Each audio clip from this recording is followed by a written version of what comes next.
কই গো গিন্নি, তাড়াতাড়ি এসো, এই দেখো আমার বন্ধু চলে এসেছে। তোদের আসতে কোনো সমস্যা হয়নি তো? ওরে না রে পল্টু, তোর বাড়িতে আসবো, এখানে সমস্যার কি আছে? সেই কত বছর পর তোর সাথে আমার দেখা হলো বলতো। শহরে গিয়ে তো আমার কথা পুরো ভুলেই গেছিস। তুইও যে কি বলিস না, তোকে কি আমি ভুলে যেতে পারি বল? আর হ্যাঁ, তোকে তো পরিচয় করানো হয়নি। এই দেখ, এটা হচ্ছে আমার বউ ডলি। ও হ্যাঁ, নমস্কার বৌদি। এখানে আসতে তোমার কোনো অসুবিধা হয়নি তো? ওমা, অসুবিধা কেন হবে? অসুবিধা হলেই বা আমি আছি না, এই ফুটো আছে বৌদির জন্য। ভূতার বাল, তোমার কোনো কিছু প্রয়োজন হলে তুমি আমাকে বলবো বৌদি, আমি একেবারে ঘরে গিয়ে ঢুকিয়ে দিয়ে আসবো।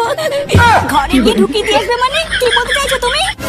না না বৌদি, ও বলতে চাইছে তোমার কোনো কিছু প্রয়োজন হলে ও ঘরে ঢুকে গিয়ে দিয়ে আসবে। এই ছেলেটা কেটে পল্টু, এই মালটার ভাব চক্কর তো আমার একদম ভালো লাগছে না। আরে ও হচ্ছে আমার একটা বন্ধু ফুটো, ওর কথাই তুই কিছু মনে করিস না।